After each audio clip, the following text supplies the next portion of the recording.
Hey friends, this is Sonia and welcome to my YT channel चौक and डिस्टस classes. तो friends, हम science वाले पोर्शन की बात कर रहे थे और हमने तत्व यौगिक और मिश्रण वाला टॉपिक कल किया था। और मुझे ऐसा लगा कि मुझे इस टॉपिक के जो है एमसीक्यूज़ करवाने चाहिए ताकि ये टॉपिक भी क्लियर हो जाए और इसमें से एक आधा प्रश्न जो भी आएगा, क्योंकि सभी में से एक एक तो नहीं आ सकता क्योंकि टॉपिक ज़्यादा है और प्रश्न की संख्या कम। ठीक है, तो कुछ टॉपिक ऐसे हैं जिनके एमसीक्यू करने से ही उनका जो मेन पार्ट है वो क्लियर हो रहा है, उनका मेन कंसेप्ट क्लियर हो रहा है, तो हमें उसके एमसीक्यू ही करनी चाहिए। और मैं जो इसके बहुत सारे एमसीक्यू और टोटली एनसीईआरटी की बुक से ये लिए गए हैं और सारे के सारे एमसीक्यू जो है 9th और 10th की बुक से, एनसीईआरटी की बुक से ही लिए गए हैं, तो वहाँ से ही ज़्यादा चांस है। और जैसा कि पता है कि क्वेश्चन की संख्या ओनली 5 ही है, तो ज़्यादा डीप नहीं पूछे जाएंगे। जब क्वेश्चन की संख्या कम है और सिलेबस बहुत ज़्यादा है तो ऊपर ऊपर से ही कंसेप्चुअल बेस्ड जो क्वेश्चन है वो ही पूछे जाएंगे। तो यहाँ पे इस जो टॉपिक से है जितने क्वेश्चन बन सकते थे वो सारे मैंने बना लिए हैं, वो सारे मैंने यहाँ पे लिख लिए हैं। और ये क्वेश्चन आप बस इनके मतलब कंसेप्ट तक चाहे ना ही पहुँचना, अगर इन क्वेश्चन को भी याद कर लोगे तो एक आधा अगर इस टॉपिक के से क्वेश्चन बना तो इससे बाहर नहीं जाएगा। 30-35 के लगभग क्वेश्चन है ये। तो फर्स्ट क्वेश्चन है, गैसीय पदार्थों में उच्च दाब की ओर प्रवाहित होने का जो गुण पाया जाता है उसे क्या कहते हैं। जो गैसीय पदार्थ होते हैं, जो पदार्थ की गैसीय अवस्था होती है, गैस के रूप में होते हैं, वो उच्च दाब से, जहाँ पे दाब उच्च होता है, जहाँ पे उच्च दाब होगा वहाँ पे ताप कैसा होगा, निम्न होगा, आपको पता है। तो उच्च दाब की ओर से प्रवाहित होने वाले, उच्च दाब की ओर प्रवाहित होने वाले जो गुण होता है उच्च दाब की ओर प्रवाहित होने का, उसे क्या कहते हैं, उसको विसरण कहते हैं। क्या बोलते हैं? विसरण। कौन सा तत्व पृथ्वी सतह पर सर्वाधिक मात्रा में पाया जाता है? तो ऑक्सीजन। और सेकंड जो है फेरस पाया जाता है। और पूरे ब्रह्मांड की अगर बात करें, अगर हम पूरे ब्रह्मांड की बात करें तो ब्रह्मांड के अंदर हाइड्रोजन सबसे ज़्यादा पाई जाती है। ठीक है, और ये यहाँ पे गैस नहीं है, ये यहाँ पे तत्व की है, तत्व की बात हो रही है, क्योंकि हर एक चीज़ के अंदर ऑक्सीजन है, इसीलिए सबसे ज़्यादा पृथ्वी की सतह पर जो पाया जाता है वो ऑक्सीजन है। तत्व पूछा है और ये क्वेश्चन एच स्टेट के अंदर 2019 के अंदर लेवल फर्स्ट के एच स्टेट में आया था, ईवीएस वाले पोर्शन के अंदर आया था ये। ठोस पदार्थों का सीधे ही गैस अवस्था में परिवर्तित हो जाना उदरोपातन होता है। मैंने कल ही बताया था, सारी जो 3 प्रकार की अवस्थाएं होती है वो एक दूसरे के अंदर बदलती है तो उनको किसी अलग नाम से जाना जाता है। तो गैस का ठोस में सीधा बदलना या ठोस का सीधा गैस में बदलना, दोनों को ही उदरोपातन बोलते हैं। जैसे नौसादर होता जो है, कपूर जिसको बोलते हैं, वो सीधा ही क्या है, अगर उसको हम छोड़ देंगे ना एनवायरनमेंट में तो वो कुछ दिनों के बाद हमें नहीं मिलेगा। कपड़ों के अंदर डाल के छोड़ते हैं ना, गोलियां होती है छोटी छोटी, तो वो उदरोपातन की क्रिया होती है, वो उड़ जाता है, कहते हैं ना उड़ गया, ये तो उड़ता नहीं है, वो उदरोपातन की क्रिया होती है। ठोस से वो सीधा गैस में परिवर्तित हो जाता है।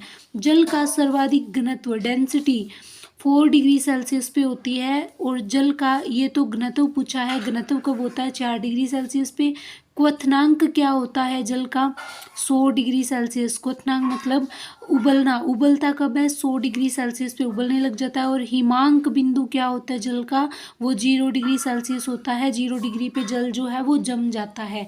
ऐसे परमाणु जिनके परमाणु क्रमांक तो समान है लेकिन उनकी द्रव्यमान संख्या भिन्न भिन्न होती है, उनको कहते हैं समस्थानिक। और यहीं पे ये तो होते हैं समस्थानिक। समस्थानिक जिनका परमाणु क्रमांक सेम है लेकिन द्रव्यमान संख्या अलग अलग है, उनको समस्थानिक कहेंगे। लेकिन अगर ये समान प्रकार के होते हैं, ये परमाणु समान होते हैं, ठीक है, लेकिन ऐसे अलग अलग परमाणु जिनकी द्रव्यमान संख्या तो सेम है लेकिन परमाणु क्रमांक भिन्न भिन्न है, उनको समभारिक बोलेंगे। क्या बोलेंगे? समभारिक। तो ये दो होते हैं, समस्थानिक और समभारिक। समस्थानिक में परमाणु क्रमांक सेम होता है, द्रव्यमान संख्या अलग अलग होती है, और समभारिक में इसका उल्टा, इसके अंदर द्रव्यमान संख्या सेम और परमाणु क्रमांक भिन्न भिन्न, तो इसको बोलेंगे समभारिक। आधुनिक आवृत्त नियम किसने दिया था? आवृत्त सारणी या आवृत्त नियम किसने दिए थे? मोजले ने दिए थे। किसने दिए थे? मोजले ने। और इसी तरीके के क्वेश्चन जो है वो ही इंपॉर्टेंट होते हैं। ज़्यादा कंसेप्ट में, ज़्यादा अंदर डीप जाके, कोई हम साइंस के स्टूडेंट नहीं है जो इतना डीप जाके हर चीज़ का कंसेप्ट पकड़ेंगे और फिर उस पर बेस क्वेश्चन बनेंगे, नहीं, इसी तरीके के क्वेश्चन। और ये जो मैं बता रही हूँ हिमांक, क्वथनांक, डेंसिटी, जो ये ऐसे क्वेश्चन हर बार बने भी हुए हैं लेवल फर्स्ट के अंदर, और ये टोटली एनसीईआरटी से, तो इन्हीं में से उठाए जाएंगे क्वेश्चन, कहीं बाहर से प्राइवेट पब्लिकेशन से नहीं आएंगे। ठीक है। पानी का हिमांक होता है, पानी जमता कब है? 0 डिग्री सेल्सियस पे जम जाता है। पानी का क्वथनांक, उबलता कब है? क्वथनांक को ही उबलना कहते हैं। कई स्टूडेंट्स को ये इस नाम में उलझ जाते हैं। उबलना या क्वथनांक सेम होता है, 100 डिग्री सेल्सियस पे उबलता है जल। कच्चे तेल का शोधन, जब कच्चा तेल होता है, आपको पता है क्रूड ऑयल लेके आते हैं हमारे इंडिया के अंदर, सबसे ज़्यादा आयात होने वाली जो वस्तु है ना, सबसे ज़्यादा मंगवाई जाने वाली वस्तु जो है, समुद्री यातायात के जरिए मंगवाई जाती है, वो क्रूड ऑयल ही है, कच्चा तेल ही है। और कच्चे तेल को जब शोधित किया जाता है तो कच्चे तेल से पेट्रोलियम वगैरह निकाल के, और जो उसकी जो अशुद्धियाँ निकलती है उनको भी वेस्ट नहीं किया जाता, उन्हीं से बहुत प्रकार की जो क्रीम है, जो ये पेट्रोलियम जेली आती है जो हम सर्दियों में यूज़ करते हैं, ये उसी से बनती है। तो कच्चे तेल को क्या है, शोधन करके उसकी अशुद्धियों से भी पदार्थ बना लिए जाते हैं और शुद्ध ऑयल भी निकाल लिया जाता है, तो इसको आसवन बोलते हैं। और ये ओएनजीसी जहाँ पे बने होते हैं ना, वहीं पे, जैसे मुंबई के अंदर है तो वहाँ पे बनाई जाती है, इससे आसवन विधि के द्वारा इसको शोधित किया जाता है। ठीक है। जब दो परमाणुओं के मध्य एक एक इलेक्ट्रॉन के साझे बंध बनते हैं ना, तो उपरोक्त बंध किस नाम से? सहसंयोजक। साझे से सहसंयोजक। कौन से बंध होते हैं? वो सहसंयोजक बंध होते हैं। जल के अणुओं का बनना उदाहरण है सहसंयोजक बंध का। किस तरह का उदाहरण है? सहसंयोजक बंध का उदाहरण है जल के अणुओं का बनना। उसके बाद में ओजोन के अणु, O3 जो गैस होती है ना, O3 से डिनोट करते हैं इसको। ओजोन आपको पता है सूर्य की पराबैंगनी यूवी रेज जो आती है उनसे बचाती है हमें। ठीक है।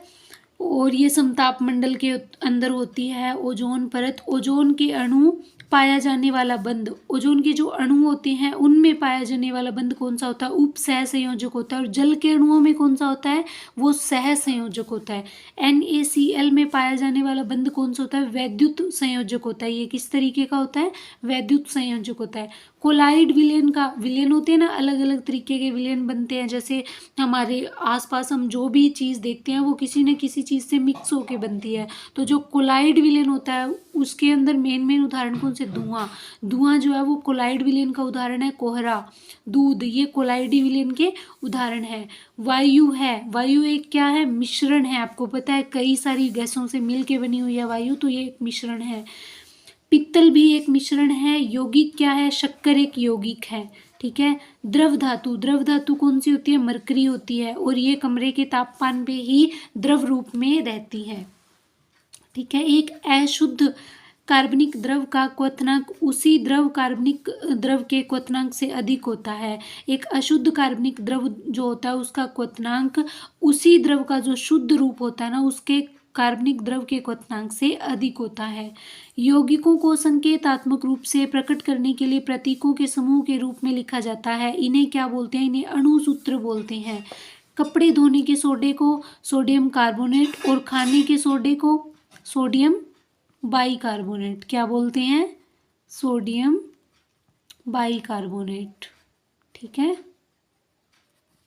और कपड़े धोने के सोडे को धावन सोडा भी बोलते हैं। धावन सोडे का पूछ लिया जाता है इसका रासायनिक नेम क्या है, तो सोडियम कार्बोनेट। किसी इलेक्ट्रॉन की ऊर्जा अधिकतम होती है नाभिक से अनंत दूरी पर, जब उसका नाभिक इस तरीके से, ये नाभिक है, इसकी अनंत दूरी पे जो इलेक्ट्रॉन होता है उसकी ऊर्जा अधिकतम होती है। टंगस्टन का प्रतीक Tg, प्रतीकों में लिखते हैं ना, तो टंगस्टन को Tg में लिखते हैं। किस वैज्ञानिक ने सर्वप्रथम आवृत्त सारणी का निर्माण किया था? मेंडलीफ ने। और जो आधुनिक आवृत्त सारणी है ना वो मोजले ने दिया, लेकिन सबसे पहले की बात हो रही है यहाँ पे, तो आवृत्त सारणी सबसे पहले मेंडलीफ ने दी थी। उसके बाद आधुनिक आवृत्त नियम प्रतिपादन किसने किया? मोजले ने। ये मोजले भी है, मोस्ले भी लिखा आता है, कहीं कहीं मोजले या मोस्ले दोनों ही लिखे होते हैं। मेंडलीफ की आवृत्त सारणी में तत्वों के वर्गीकरण का आधार क्या था? परमाणु द्रव्यमान था। ठीक है। आधुनिक आवृत्त सारणी में तत्वों के वर्गीकरण का आधार क्या है? परमाणु संख्या है। क्या है? परमाणु संख्या। आधुनिक जो आवृत्त सारणी है ना, उसके अंदर आधुनिक आवृत्त सारणी किसने दी है? मोजले ने। और सबसे पहले किसने दी थी? मेंडलीफ ने। तो मेंडलीफ की आवृत्त सारणी जो थी वो परमाणु द्रव्यमान पर आधारित थी, लेकिन आधुनिक जो मोजले के द्वारा दी गई है वो परमाणु संख्या के आधार पर है। आवृत्त सारणी के उदर्ग स्तंभों को क्या कहते हैं? वर्ग। इस तरीके के जो होते हैं ना उनको वर्ग बोलते हैं। जैसे सारणी जो होगी वो इस तरीके से बनी होगी ना, इस तरीके से बनी होगी, तो ये जो खड़े हुए स्तंभ हैं इनको उदर्ग स्तंभ बोलेंगे, इनको वर्ग बोलेंगे, और जो इस तरीके से लेटे हुए हैं इनको आवृत्त बोलेंगे। ठीक है। आधुनिक आवृत्त सारणी के वर्गों की कुल संख्या कितनी है? 18 वर्ग है इसमें। मतलब जो खड़े हुए स्तंभ हैं वो कितने हैं? 18 हैं। ठीक है। आधुनिक आवृत्त सारणी में उनावृतों की कुल संख्या कितनी है? 7 है। जो क्षैतिज है ना, उदर्ग और उनावृत। ठीक है। उदर्ग होते हैं खड़े, अनावृत होते हैं इस तरीके से पड़े हुए। तो पड़े हुए कितने हैं? 7, और खड़े हुए स्तंभ कितने हैं? 18। आधुनिक आवृत्त सारणी में तत्वों को व्यवस्थित किया गया है बढ़ते हुए परमाणु संख्या में। ठीक है। और ये देखिए, जो परमाणु मेंडलीफ ने परमाणु द्रव्यमान के आधार पर दिया था, लेकिन आधुनिक जो है मोजले के द्वारा दी गई है वो परमाणु संख्या के आधार पर है, और जो परमाणु संख्या है ना वो बढ़ते हुए क्रम के अंदर है। ठीक है। आधुनिक आवृत्त नियम के प्रवर्तक मोजले। फिर से ये देखो, एनसीईआरटी के अंदर भी ये क्वेश्चन 3 बार रिपीट हुआ है, तो अगर बुक में ही ये क्वेश्चन 3 बार रिपीट हुआ है तो इम्पोर्टेंट अपने आप हो जाता है। तत्वों की आवृत्त सारणी का जनक कौन है? दमित्री मेंडलीफ का पूरा नाम था दमित्री मेंडलीफ, और मेंडलीफ ने परमाणु द्रव्यमान के आधार पर आवृत्त सारणी दी थी। सबसे पहली आवृत्त सारणी थी। आधुनिक आवृत्त सारणी जो है वो दी है मोजले ने, जिसके अंदर जो खड़े हुए स्तंभ हैं यानी जो उदर्ग स्तंभ हैं जिनको वर्ग बोलते हैं उनकी संख्या 18 है, और जो क्षैतिज हैं अनावृत हैं उनकी संख्या 7 है, और ये जो है परमाणु संख्या के आधार पर है, और ये बढ़ते हुए क्रम के अंदर है। किस क्रम के अंदर है? बढ़ते हुए क्रम के अंदर। यहाँ पे इस टॉपिक के सारे एमसीक्यूज जो हैं पूरे कंसेप्ट बेस्ड और पूरा टॉपिक समाहित हो जाता है इसके अंदर।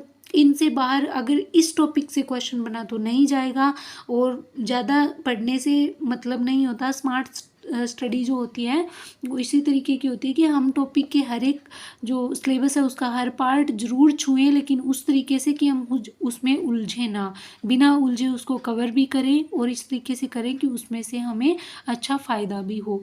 तो फ्रेंड्स, वीडियो को लाइक कीजिए, चैनल को सब्सक्राइब कीजिए, शेयर कीजिए, और थैंक यू। जय हिंद।